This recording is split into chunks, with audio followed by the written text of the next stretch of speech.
मध्य प्रदेश में विधानसभा चुनाव की जो हम ये कहें कि सरगर्मियां तेज होती जा रही है और इस विधानसभा चुनाव में एक वर्ग आदिवासी वोटों पर सबकी नजर है और इसी आदिवासी वोटों को अपनी ओर आकर्षित करने के लिए भाजपा, कांग्रेस या हम ये कहें कि जयस आदिवासियों का जो संगठन है वो खुद आदिवासियों का संगठन है। हालांकि जयस में भी कई अलग अलग ग्रुप हो गए हैं। उसी में से एक जो ग्रुप है, हालांकि ये भी यही कहते हैं और हर ग्रुप यही कहता है कि हम असली जयस हैं। तो उसके जो अध्यक्ष हैं, जो राष्ट्रीय अध्यक्ष हैं लोकेश मुजालदा जी, वो हमारे साथ बातचीत करने के लिए, हम उन्हीं से जानते हैं। 18 विधानसभा सीटों पर उन्होंने अपने उम्मीदवार उतारे हैं। लोकेश जी, स्वागत है आपका। जी कहाँ कहाँ आपके उम्मीदवार हैं और क्या है आपकी पूरी स्ट्रेटजी, बताएं। जी देखिए, मध्य प्रदेश में अभी विधानसभा चुनाव है और हम लोग अपेक्षा कर रहे थे कि कांग्रेस कहीं न कहीं आदिवासियों को साथ में विश्वास में लेकर काम करेगी। लेकिन जिस प्रकार से 2018 में हम लोगों ने कांग्रेस का समर्थन किया और कांग्रेस का समर्थन करते हुए हम लोगों ने कांग्रेस की सरकार बनाई। इस बार कांग्रेस जो 15 महीने की सरकार रही, कांग्रेस ने भी आदिवासियों के जो मुद्दे थे उन पर काम नहीं किया। जय आदिवासी युवा शक्ति, जो कि जय पिछले 10 वर्षों से मध्य प्रदेश में पूरी दमदारी के साथ आदिवासी मुद्दों को उठा रहा है, अन्याय अत्याचार शोषण के खिलाफ आवाज बुलंद कर रहा है। इस आवाज को मुखर करते हुए हम लोगों के उद्देश्य में लिखा हुआ था कि हम लोग सामाजिक क्षेत्र में, शैक्षणिक क्षेत्र में और राजनीतिक क्षेत्र में युवाओं का नेतृत्व तैयार करेंगे। अब हम लोग युवा नेतृत्व तैयार हो चुके थे। हम लोगों ने इसका एक्सपेरिमेंट जो है त्रिस्तरीय पंचायत चुनाव में किया था और त्रिस्तरीय पंचायत चुनाव में हमको काफी अच्छा रिजल्ट मिला था। 70% हमारे आदिवासी जो जय समर्थित प्रत्याशी थे वो जीतकर आए थे। सरपंच जी बने थे, जनपद सदस्य बने थे, जिला पंचायत सदस्य बने थे। अब विधानसभा चुनाव में भी हमने जय समर्थित निर्दलीय प्रत्याशी इस चुनावी मैदान में उतारे हैं। 18 निर्दलीय प्रत्याशी हैं और ये प्रत्याशियों को उतारने की जरूरत इसलिए हम लोगों को पड़ गई क्योंकि हमारा जो 5वीं अनुसूची का मुद्दा है उस पर ना कांग्रेस ने कभी बात की, ना भाजपा कभी बात करना चाहती है। शिक्षा के लिए बैकलॉग पदों की भर्ती के लिए ना कांग्रेस बात करती है, ना भाजपा बात करती है। किसानों के लिए 24 घंटे बिजली की बात करते हैं हम लोग। रात को किसानों को 6 घंटे रात में बिजली दी जाती है, उनको परेशान किया जाता है, तो हम लोग बिजली की मांग कर रहे हैं, उसको नहीं दी जाती है। आप देखेंगे कि पदोन्नति में आरक्षण, जो अधिकारी कर्मचारी वर्ग है एक तबका जिसमें आदिवासी, दलित, एसटी एससी के कर्मचारी हैं, उनको पदोन्नति में आरक्षण अभी सरकार ने रोक लगा दी है। जबकि सुप्रीम कोर्ट का कहना है कि सरकार चाहे तो इसको चालू कर सकती है। ओल्ड पेंशन स्कीम बंद कर दी गई थी। इन तमाम मुद्दों को लेकर हम लोग इस बार जय समर्थित निर्दलीय प्रत्याशी चुनाव मैदान में उतारे हैं। लेकिन क्या आपको नहीं लगता देर हो गई? कांग्रेस के समझौते के इंतजार में आप लंबे समय तक इंतजार करते रहे। जी बिल्कुल, देर नहीं हुई। हमारी ग्राउंड पे पूरी तैयारी थी, इसीलिए जहां जहां पर हम मजबूती के साथ हैं वहीं वहीं पर हम लोगों ने 18 जगह पे हमारे प्रत्याशियों को उतारे हैं। ऐसे तो कहने को मध्य प्रदेश में 230 विधानसभा सीटें हैं, 47 आदिवासी रिजर्व सीटें हैं, लेकिन हम लोगों ने पूरे 47 पर न उतारते हुए हम लोग जहां जहां मजबूत स्थिति में हैं उन सीटों पर हम लोगों ने हमारे उम्मीदवार उतारे हैं। इसमें से 2 सामान्य जगह पर भी है, जैसे कि महू और एक मंदाता जो सामान्य सीट है, वहां पर भी हमारे वोटर ज्यादा हैं, जहां पर हम निर्णायक भूमिकाओं में रहते हैं। हम मजबूती के साथ जैसे वहां पर मैदान में काम कर रहा है, वहां पर हम लोगों ने क्या उम्मीद की जाए, मतलब जयस इस बार खाता खोल पाएगा? हालांकि पिछली बार तो जो कांग्रेस से लड़े थे, आपके जो मनावर सीट है वहां से डॉक्टर हीरा अलावा जो अब आपके साथ नहीं है वो जीते थे।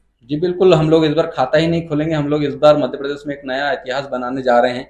हम 18 में से आप 18 के 18 हम लोग जीत रहे हैं, हम लोग तो ये मानते हैं। लेकिन और हम लोग इस बार नया इतिहास कायम करेंगे और मध्य प्रदेश में एक नया आपको नेतृत्व और तीसरा मोर्चे के रूप में देखने को मिलेगा। क्योंकि चूंकि जैस एक सामाजिक विचारधारा है, जैस नॉन रजिस्टर्ड विचारधारा है, जैस के सिंबल पे चुनाव नहीं लड़ा जा रहा है, निर्दलीय चुनाव लड़ा जा रहा है। इस बार हम निर्दलीय, हमारे जो कैडराइज साथी हैं, जो वैचारिक साथी हैं, उनको निकालकर हम लोग विधानसभा में भेजेंगे। लेकिन जयस की अगर हम बात करें तो चुनाव मतलब पैसा, संसाधन सब कुछ लगता है, तो फिर वो कैसे जयस पूरा कर पाएगा? देखिए, हम लोगों की एक थीम थी कि क्षेत्र हमारा, वोट हमारा, जनता हमारी। तो हमारा जो नेता होगा उसको चुनने का अधिकार भी जनता को होना चाहिए। इसलिए दिल्ली और भोपाल से नेता न चुनते हुए हम लोगों ने जिस विधानसभा क्षेत्र में विधायक बनते हैं उस विधानसभा क्षेत्र की जनता को कहा और जनता ने 15,000 आदिवासी परिवारों ने, वहां पे स्थानीय परिवारों ने सहमति दी, तब जाकर एक नाम निकलकर सामने आया। क्या थी सहमति की प्रक्रिया, अगर हम बताना चाहें? सहमति की प्रक्रिया हम लोगों ने जो युवा हैं, जो संवैधानिक बात करते हैं, जो कैडराइज बात करते हैं, उनको हम लोगों ने खड़ा किया। उसमें से 4 नाम निकलकर सामने आए।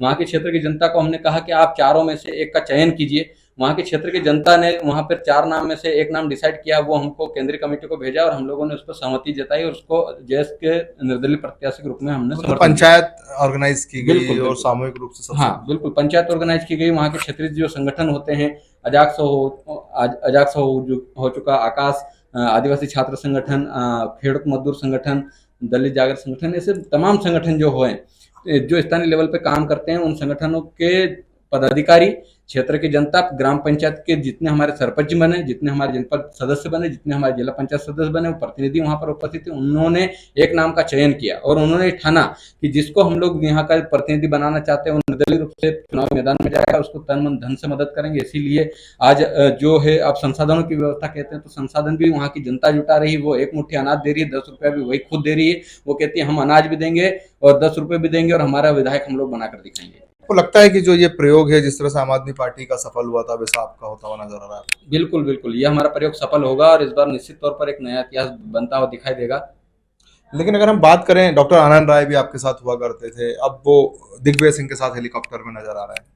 जी देखिए, वो उनका व्यक्तिगत मत है। अभी वो दिग्विजय सिंह जी के साथ कांग्रेस के साथ काम करें, वो कांग्रेस के साथ काम करें, ये अपना अपना व्यक्तिगत मत है। लेकिन जयेश के जो वैचारिक युवा हैं, जो निर्दलीय रूप से प्रत्याशी बने हैं, वो जयेश की विचारधारा को फॉलो करते हैं, जयेश की विचारधारा को मानते हैं, जयेश के उद्देश्यों को आगे बढ़ाने के लिए, उन मुद्दों को सदनों में उठाने के लिए इस बार चुनावी मैदान में जा रहे हैं। जयस जो बहुत सारे हो गए, आप ही के नाम राम राशि मुजालदे जो है उन्होंने अलग अपना जयस बना लिया, उसको लेकर आप क्या कहेंगे? देखिए, जयेश एक ही है। कुछ लोग भ्रामक जानकारियां फैलाते हैं और अपने आप को जयेश का बताते हैं, क्योंकि जयेश आज मध्य प्रदेश में एक बहुत बड़ा ब्रांड बन चुका है।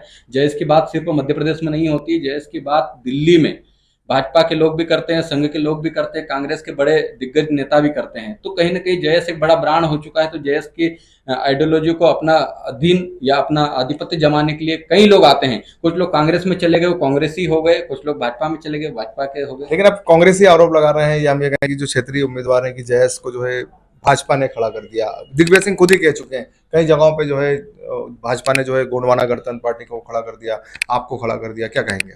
जब जब देखिए मुद्दों की लड़ाई के लिए संघर्ष करते हुए युवा नेतृत्व अगर आगे जाता है, तो कहीं न कहीं कांग्रेस और भाजपा के लोग एक दूसरे पर आरोप प्रत्यारोप लगाते हैं। आज 2018 में हमको देख लीजिए, कहा गया कि कांग्रेस की बी टीम है जयेश।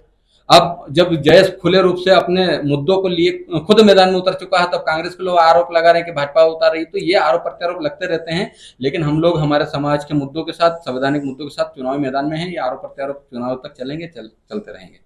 मतलब हम ये कहें कि जयस जो है इन आरोपों को खारिज करता है? बिल्कुल खारिज करता है। हम इन आरोपों को नहीं मानते। मैंने पहले कहा, कोई लोग कांग्रेस का आरोप लगाते हैं, अलावा जी कांग्रेस में चले गए तो इसलिए कहते हैं कि जयेश तो कांग्रेस की टीम है। अभी दिग्विजय सिंह जी का कहना है कि जयेश भाजपा को सपोर्ट करिए। तो अगर स्वतंत्र नेतृत्व तो खड़ा हो रहा है, यहाँ पर नुकसान दोनों ही पार्टियों को होने जा रहा है। कांग्रेस सोचती है कि सिर्फ कांग्रेस को नुकसान होगा, ऐसा नहीं है। हमारे जो लोग हैं, हमारे लोग, हमने कांग्रेस से भी लोगों को तोड़ा है, हमने भाजपा से भी लोगों को तोड़ा है, वो टूटे नहीं है। कहीं ना कहीं उनकी वहाँ उपेक्षा हो रही थी, वहां पर उनको तवज्जो नहीं दी जा रही थी। इसलिए वो लोग जयेश की इस विचारधारा के साथ जुड़े हैं और हमारे साथ आकर आज काम कर रहे हैं। कांग्रेस और भाजपा के जितने भी बागी नेता हैं, वो सब जयेश के साथ समर्थन कर रहे हैं और इस बार विधायक बनाने के लिए तैयार। ज्यादा नुकसान किसको पहुंचाओगे, कांग्रेस को या भाजपा को? नहीं, हम दोनों को बराबर नुकसान पहुंचाएंगे, क्योंकि दोनों ही दलों में आदिवासी लोग थे। क्योंकि आदिवासियों की 47 रिजर्व सीट है, तो आप कहेंगे कि आदिवासी क्षेत्रों से कांग्रेस के विधायक भी जीतकर पिछले सालों में आए और बीजेपी के विधायक भी जीतकर आए। कहीं ना कहीं जिताया तो वहां की जनता ने, तो वही जनता हमारे साथ है। जो भ्रम फैला हुआ, उस भ्रम को कैसे दूर करेंगे? आदिवासी आखिर जयस पर क्यों विश्वास करें? देखिए, आदिवासी जयेश पर इसलिए विश्वास करता है क्योंकि पिछले 10 वर्षों में अभी चुनाव में आप हैं, इसलिए हम बोल रहे हैं चुनाव में क्यों विश्वास करें। बिल्कुल, देखिए, क्योंकि 10 वर्षों से हमको उन्होंने देखा है।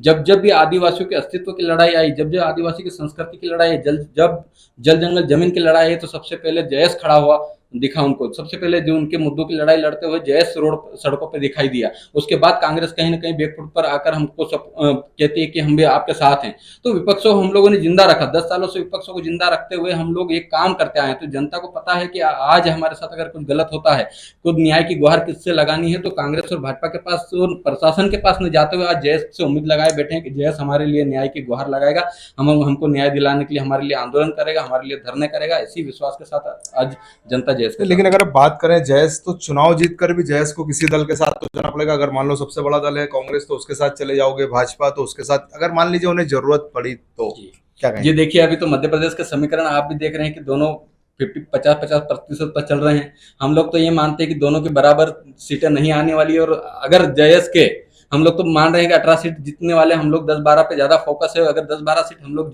जीत जाते हैं और सरकार दोनों की नहीं बन पाती, तब हम सीएम भी बन सकते हैं, आदिवासी मुख्यमंत्री भी बना सकते हैं।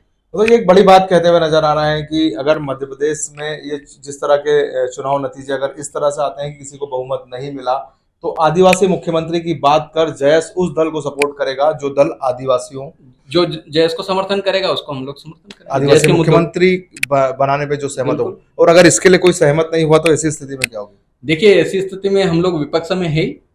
हमारे जो विधायक जो जीतकर सदन में जाएंगे वो हमारे मुद्दों को बेबाकी से वहां पर सदनों में उठाएंगे, और हम लोग चाहते हैं, क्योंकि हम लोगों ने 10 वर्षों में जो काम किया है हमें पता है हमारी आइडियोलॉजी किस तरीके से काम करती है। हमने आप 10 साल पहले आप देख लीजिए, कांग्रेस या भाजपा के बैनरों में कहीं भी आदिवासी क्रांतिकारी की फोटो नहीं हुआ करती थी, लेकिन जब से जयेश आया, जयेश की विचारधारा आई है, आज जगह जगह आदिवासियों के बैनर पोस्टर लगाए जा रहे हैं, जगह जगह आदिवासियों की मूर्तियां लगाई जा रही है। ये कहीं ना कहीं जयेश विचारधारा की ताकत है, और इस ताकत को हम लोग बरकरार रखेंगे, और वहां सदन में जाकर भी इन बातों को हम लोग मुद्दों को उठाएंगे, और 5वीं अनुसूची को धरातल पर अमल में लाने के लिए, प्रशासनिक अधिकारियों को सुरक्षित रखने के लिए, किसानों को सही सुविधा और खाद बीज उपलब्ध कराने के लिए हम लोग इस मैदान में हैं। बिल्कुल, ये थे हमारे साथ जयेश के जो है लोकेश मुजालदा जी, जो राष्ट्रीय अध्यक्ष बन गए और 18 विधानसभा सीटों पर इन्होंने अपने उम्मीदवार उतार दिए।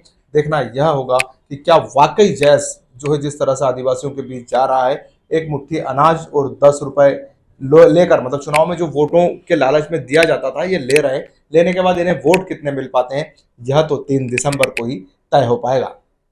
मैं हूं आपके साथ समीर खान और आप देख रहे हैं समाचार सच तक।